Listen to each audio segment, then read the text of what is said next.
d'État. Donc le Conseil d'État a deux missions essentielles. Alors, première mission, comme son nom l'indique, conseiller l'État. Et deuxième mission, juger l'État. Alors, conseiller l'État, en fait, c'est quand le gouvernement crée des lois. Ces lois, avant qu'elles passent à l'Assemblée, qu'elles soient votées par l'Assemblée, le Conseil d'État devra donner son avis sur ces lois.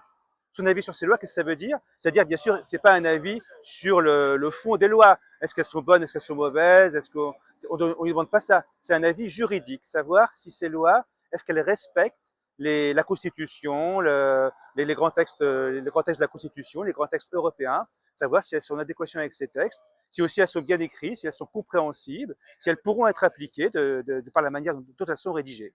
Donc c'est un avis technique, hein. C'est pas un avis sur le fond, un avis technique. Et le gouvernement, il a le choix entre prendre cet avis ou le refuser. Mais généralement, la plupart du temps, il le prend.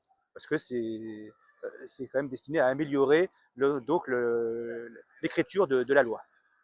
Et, la deuxième mission du Conseil d'État, c'est donc juger l'État.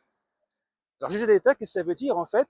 C'est comment dire, vous avez un administré, un citoyen ou une organisation, une entreprise qui peut en effet avoir, ça arrive hein, quelquefois, avoir un différend avec l'État. Alors l'État au sens très large. Hein. L'État, ça peut être le gouvernement, ça peut être une administration, un établissement public, une collectivité territoriale, une mairie. Et donc, la nature du différend peut être là au cas extrêmement variée. Ça peut être, vous avez un problème, vous contestez un PV, vous contestez votre feuille d'impôt, voilà, vous contestez un plan d'urbanisme, vous voulez construire une maison et la mairie vous refuse, un droit d'asile aussi. Ça peut être donc extrêmement varié. Donc généralement, vous allez donc, c'est de l'ordre administratif, comment dire ce qu'on appelle l'ordre administratif. Hein. Donc vous allez d'abord aller au tribunal administratif. Si vous n'êtes toujours pas content, vous irez à la cour administrative d'appel. Et en dernier ressort, si vous n'êtes toujours pas content, vous irez au Conseil d'État. Le Conseil d'État a été créé par Napoléon, alors qu'il est encore premier consul, en 1799. Il a connu plusieurs lieux, et son lieu actuel, vous voyez, ce magnifique palais qui est derrière moi, c'est depuis 1875. Hein. C'est donc le palais royal, qui en fait a été construit en très grande partie par les ducs d'Orléans. Bon, il y a eu plusieurs propriétaires, mais depuis 1975, c'est le Conseil d'État. Et si vous avez la chance de rentrer à l'intérieur, vous verrez des bâtiments qui sont vraiment des bâtiments historiques remarquables, avec des parties anciennes qui datent de l'époque des ducs d'Orléans, et des salles qui ont été faites spécialement pour le Conseil d'État. Des salles d'assemblée, des salles de réunion, des salles des tribunaux, qui vraiment ont été faites avec justement toute une iconographie assez extraordinaire, qui permet de comprendre en images ce qu'est le Conseil. C'est son lieu depuis 150 ans. Le Conseil d'État a été créé par Napoléon, alors qu'il est encore premier consul, en 1799. Il a connu plusieurs lieux. Et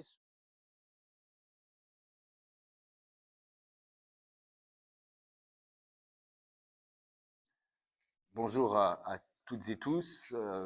J'aurais bien sûr aimé être présent parmi vous aujourd'hui. J'ai la chance, grâce à l'initiative prise par les organisateurs, de pouvoir être néanmoins présent à travers une courte séquence visio. C'est assez émouvant aussi enfin, de revenir comme ça 10 ans après sur un épisode vie administrative qui a été important. Le point par lequel il faut rentrer pour ceux d'entre vous qui n'ont pas vécu cette période ou qui ne s'en souviennent plus, bon, il faut rentrer tout de suite dans la réalité très singulière de ce rapport dit zéro sans solution, qui était double.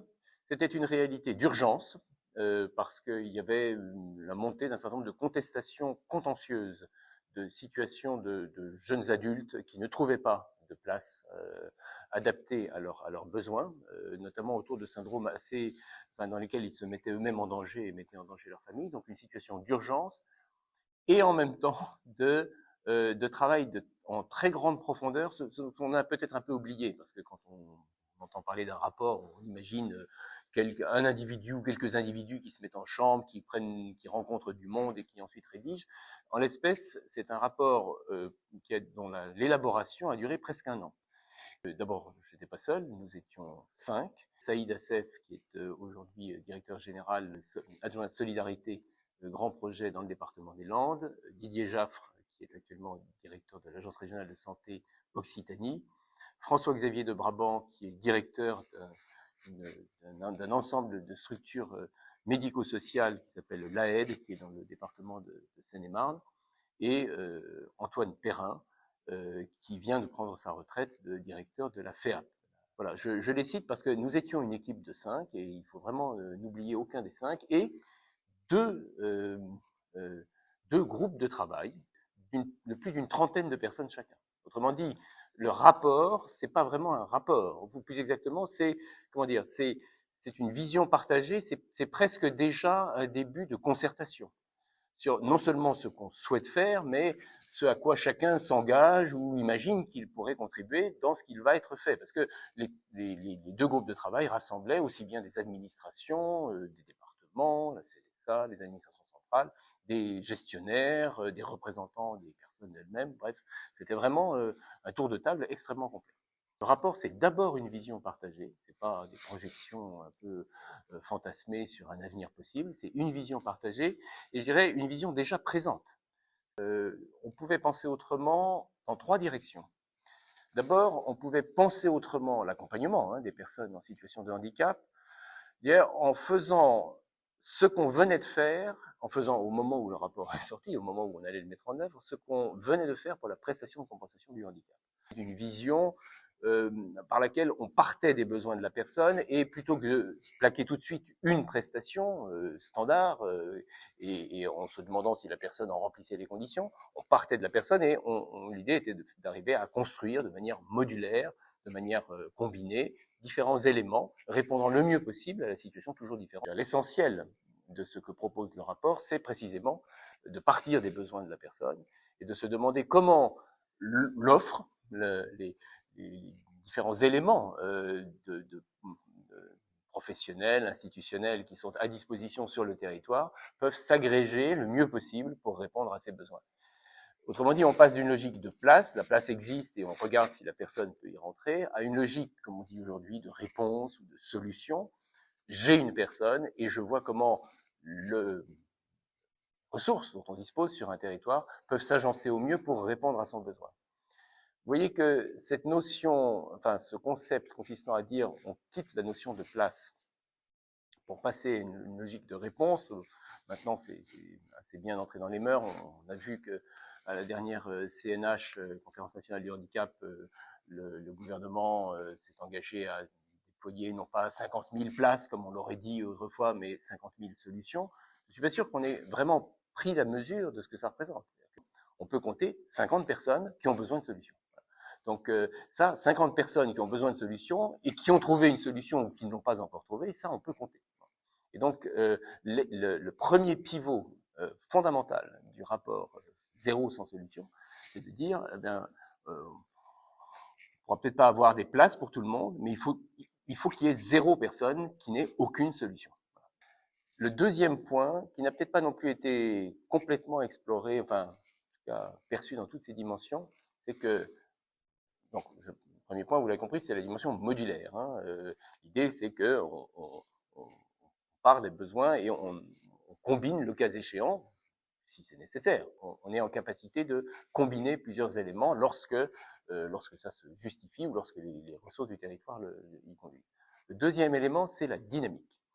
Et ça, c'est un point très important. Ça a été repris d'ailleurs dans l'intitulé du groupe qui a suivi, réponse accompagnée pour tous. Accompagner est peut-être le mot le plus important. La réponse, je viens de dire ce qu'il fallait en penser.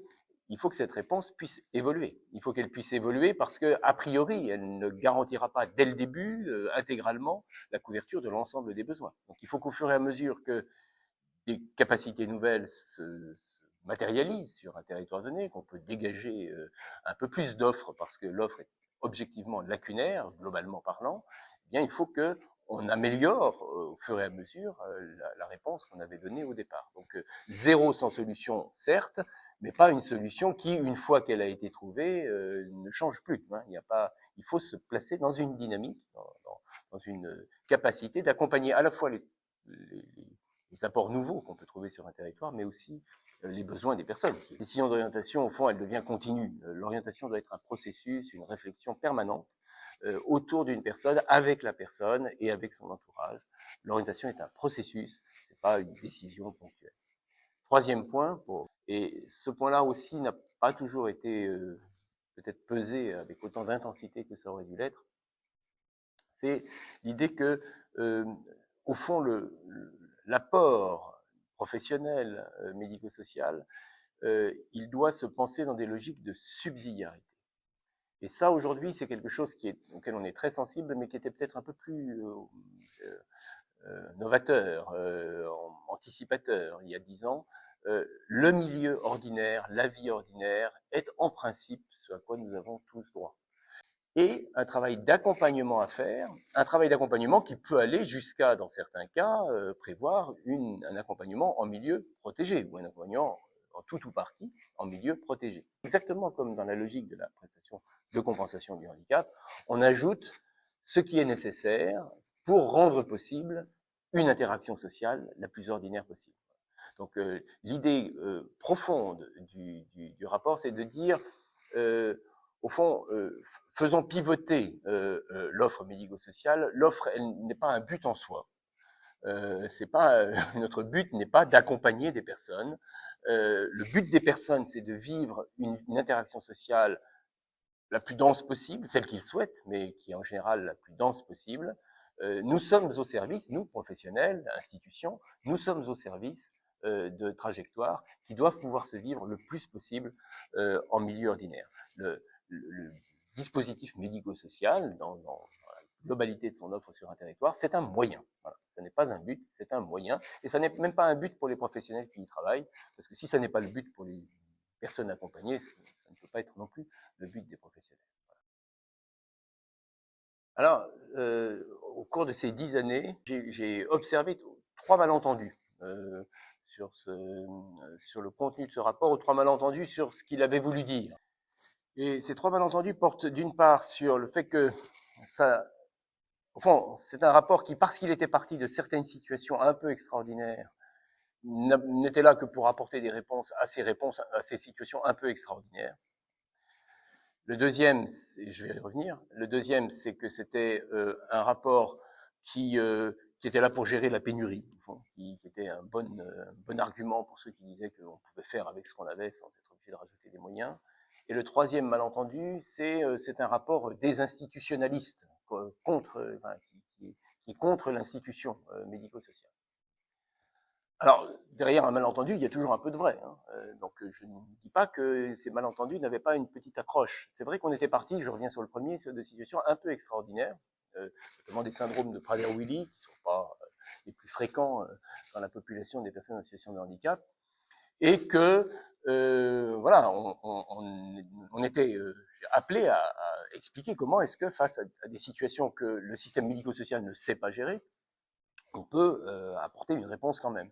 Sauf que plutôt que d'expliquer le nombre d'établissements et de places supplémentaires étiquetées Prader-Willi qu'il aurait fallu créer sur le territoire, en indiquant leur nombre, leur coût, leur calendrier et leur installation, on a dit, mais attendez,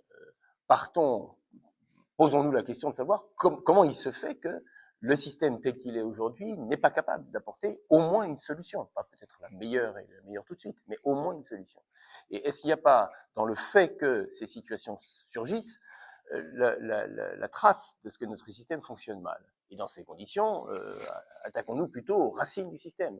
Et lorsque la loi une loi de 2016 sur la modernisation du système de santé a, en conséquence du rapport, créé des PAG, des gosses, enfin la réponse accompagnée pour tous, la RAP, a créé des groupes opérationnels de synthèse qui semblaient apporter au fond, qui semblaient traduire à eux seuls ce qu'était le rapport zéro sans solution.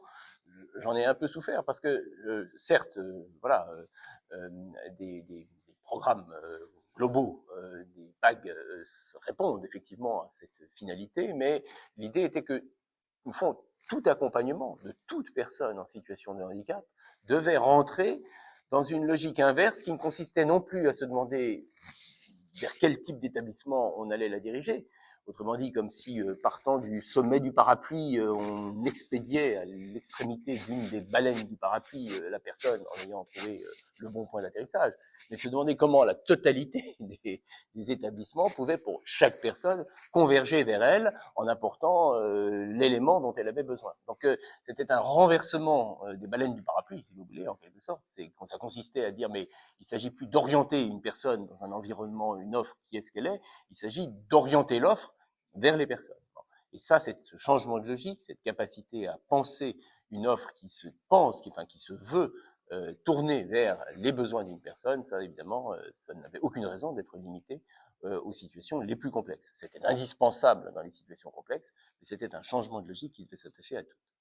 Donc ça, c'est le premier malentendu, en quelque sorte, l'idée que le rapport touchait une sous-population extrêmement limitée et pour lesquelles, qui étaient les seuls, pour lesquels il fallait que le système soit capable de s'organiser autrement. Il y a un deuxième malentendu, je le disais tout à l'heure, qui est, au fond, en expliquant en allant chercher des réponses qui ne conduisent pas, qui ne se chiffrent pas à la fin du rapport en voilà combien il faut créer de places supplémentaires et à quel endroit, le rapport se fait le complice d'une insuffisance d'offres qui est une réalité concrète pour dans les parcours de vie de personnes qui ne rencontrent pas à un moment donné l'offre type d'accompagnement dont elles ont besoin, pour des familles qui frappent à des portes qui ne s'ouvrent pas, et ainsi de suite.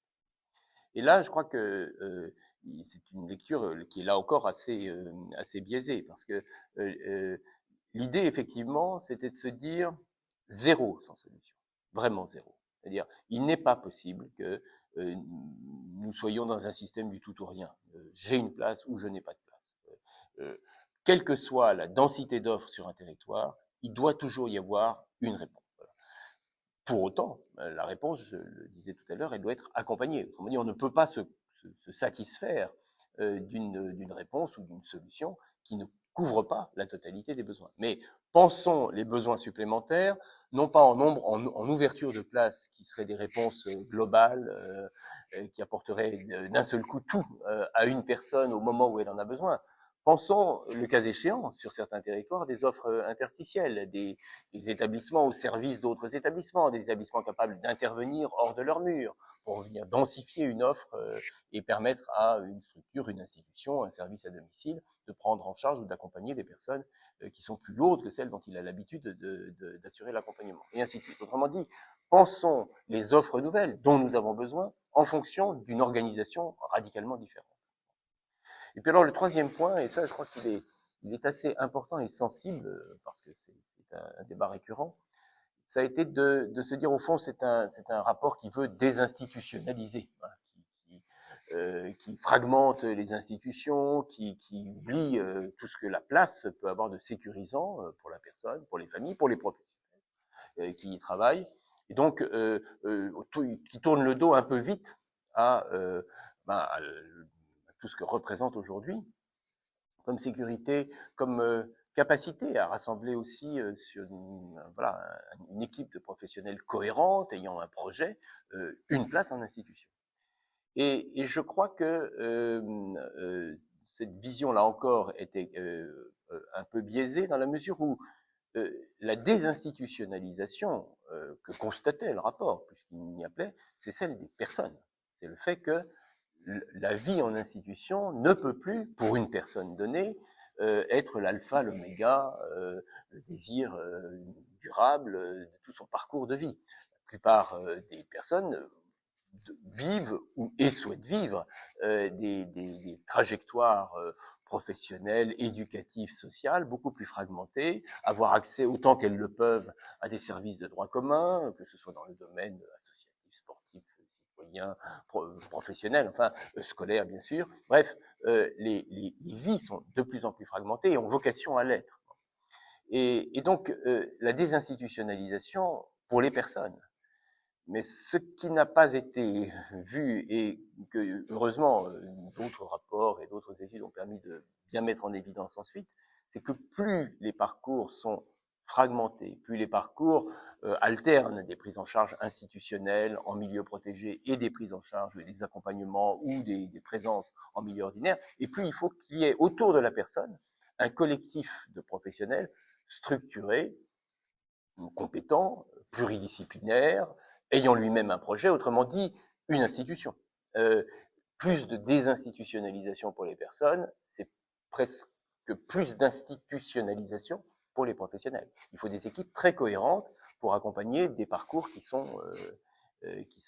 alternés de milieu en milieu, parce que la personne a besoin de pouvoir s'adosser à une équipe qui l'aidera à cheminer dans des environnements très différents, parce que les interlocuteurs du milieu ordinaire auront besoin d'avoir des professionnels référents auxquels ils peuvent s'adresser lorsqu'ils se trouvent en difficulté, parce qu'il faudra assez régulièrement réexaminer, reprofiler, ajuster les conditions de l'accompagnement. Et donc tout ça, ça suppose des équipes professionnelles finalement encore plus stables qu'avant, qui ne se définissent peut-être plus exclusivement par des murs, mais qui doivent se définir par des modes de travail internes. On ne ferme jamais un rapport, on ne n'écrit jamais sa dernière ligne sans déjà imaginer ce qu'on pourra dire après ou ce qui pourra suivre. Hein. Et je ne vous cache pas que, avec, d'ailleurs, y compris avec une partie de ceux qui avaient contribué à la rédaction de ce premier rapport, nous avons continué de réfléchir, je peux le dire avec les quatre, nous avons continué de réfléchir à ce qu'il pouvait, ce vers quoi il pouvait tendre, ce vers quoi il pouvait se projeter. Et il y a au fond 3 ou 4 points sur lesquels quand on l'analyse bien, le rapport incitait à faire des bougées assez sensibles. Le premier bouger, c'est sur la place des personnes. Et bien qu'à partir du moment où on dit qu'on met la personne au centre, qu'il s'agit de penser son parcours de vie, qu'il s'agit d'avoir une réponse qui va l'accompagner dans son parcours de vie, la personne devient l'experte, la seule experte. Bon. Pas forcément celle qui peut aller au bout de la préconisation la concernant, parce que elle aura besoin du concours d'autres personnes qui la connaissent bien, du concours de professionnels qui sont capables de porter sur ses capacités, ses appétences, ses envies, des éléments d'appréciation qui lui seront utiles, mais in fine, elle est la seule instance de décision sur ce qui la concerne. Et donc, la remise de la personne au centre, comme on dit, c'est une conséquence nécessaire de la reconstruction de l'offre telle que le propose le rapport. Alors, depuis, cette thématique de la personne au centre a été nourrie d'autres dimensions liées à l'autodétermination, au pouvoir d'agir des personnes, mais on voit que la réorganisation de l'offre médico-sociale à laquelle appelle le rapport est en parfaite résonance, en très bonne résonance avec cette idée du pouvoir d'agir reconnu aux personnes et de l'idée que on est au service d'une capacité pour chacun, pour chacune, de piloter sa vie. Donc l'institution doit changer. Voilà. L'institution doit se penser davantage en équipe. Il faut compter des équipes, il faut penser des équipes et des professions sur les territoires, des équipes organisées, et des équipes organisées qui sont en capacité d'agir. Alors maintenant, c'est une banalité de le dire, mais qui sont en capacité d'agir en plateforme, d'agir avec une grande diversité de modes d'intervention, de façon à être précisément en réponse à des situations toujours variées et à le deuxième point qui est un bouger et qui lui aussi a des prolongements importants, je pense que c'est la nécessaire territorialisation de l'approche. Je le disais tout à l'heure, on ne peut pas vraiment raisonner en place, il s'agit de raisonner en équipe et en solution, c'est-à-dire en personne sans solution ou en personne avec des débuts de solution ou en personnes qui ont des solutions qui leur correspondent.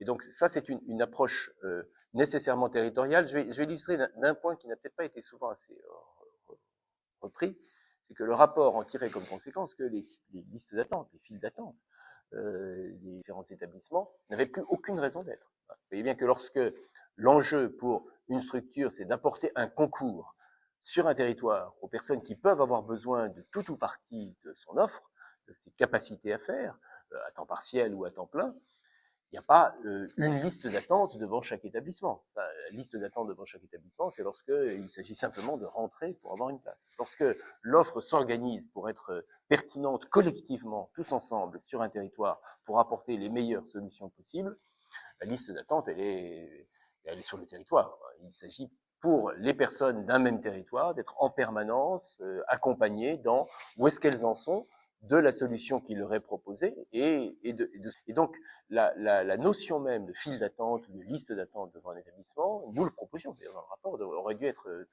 assez substantiellement remplacée par des approches beaucoup plus territoriales. Alors cette question de comment est-ce qu'on se met tous ensemble pour travailler collective et d'une amélioration simultanée de toutes les solutions qui sont offertes aux personnes. C'est un peu ce qu'on voit émerger dans la construction du service public départemental de l'autonomie issu de la loi sur la société du bien vieillir qui a été adoptée il y a maintenant quelques mois. Donc cette idée, on ne résoudra pas les problèmes de perte d'autonomie sans à un moment donné se mettre tous autour d'une table et penser les choses territorialement. Elle continue de cheminer. Je suis pas sûr qu'elle soit encore complètement au bout de son chemin, mais c'était déjà inévitablement présent dans le rapport zéro. En rupture encore, c'est que inévitablement ce rapport remet en cause la frontière trop radicale qu'on trace entre établissement, domicile et milieu ordinaire.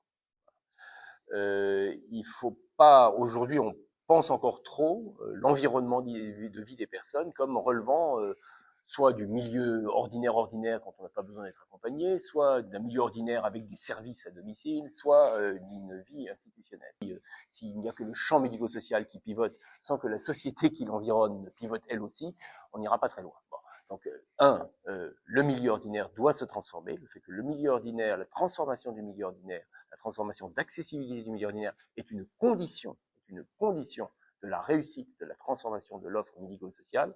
C'est quelque chose qu'on vit tous dans les établissements. On sait très bien que quand on cherche à s'ouvrir, à diversifier les modes d'accompagnement, les trajectoires de vie, si on se heurte à des environnements ordinaires qui ne bougent pas, on se casse les dents. Donc, on ne peut pas modifier on peut envisager de transformation de l'offre médico-sociale sans une amélioration globale de l'accessibilité. Hein. Donc, entre compensation et accessibilité, ce sont deux notions qui en réalité interagissent. Il ne faut pas les séparer. Ça, c'est le premier point. Et puis, deuxièmement, tout est service, y compris un établissement. Tout est service, y compris un hébergement 365 jours sur 365. On est au service de trajectoires de vie. Nous sommes professionnellement tous au service des personnes en situation de handicap et même une structure avec ses murs et sa fonction de logement reste un service de logement et un service d'hébergement. Et autour d'une reconstruction assez fondamentale de ce qu'est l'offre médico-sociale en une offre de service, en une offre simplement de service, il y a encore quelques pas à faire, mais qui sont déjà un peu en germe dans la construction proposée dans le rapport Zéro sans solution. Alors, peut-être en conclusion, je trouve extrêmement stimulant, très stimulant cette idée de savoir revenir 10 ans après sur l'intuition portée par tout un collectif de personnes, telles que les assises nationales vont le faire ces 2 jours-ci. Je le trouve très stimulant parce que d'abord, on le fait trop rarement, de savoir s'arrêter, faire le point, se demander où on est. Hein, on est toujours souvent dans la projection en avant. Et puis, au fond, parce que dans la racine profonde de ce que voulait dire le rapport Zéro sans solution, il y a quelque chose qui n'est pas sans rappeler le passage très profond d'une vision d'incapacité à une vision de capacité autour des personnes. Vous savez que tout l'enjeu aujourd'hui pour les accompagnements dans le champ médico-social, c'est de savoir saisir les capacités, les potentialités, le pouvoir d'agir, le pouvoir de faire, splendidement illustré lors des Jeux paralympiques cet été. Donc, savoir saisir les capacités plutôt que de faire l'inventaire minutieux de toutes les incapacités. Bien, au fond, le rapport Zéro sans solution, c'est un peu ça qu'il cherchait à adresser au système institutionnel et professionnel. La commande ministérielle, c'était dites-nous ce qui manque. Où sont les incapacités de notre système? Quelles sont les places dont nous avons besoin? Non. Demandons-nous où sont nos capacités. Nous avons, en tant que système médico-social, des capacités. Nous avons une offre pas suffisante. Il ne s'agit pas du tout d'abdiquer la revendication sur des moyens supplémentaires. Mais demandons-nous comment nous pouvons mobiliser tout ce que nous sommes capables de faire et tout ce que nous pourrions être capables de faire si les moyens nous en étaient donnés. Et donc, plaçons-nous dans l'offre d'accompagnement dans une logique capacitaire.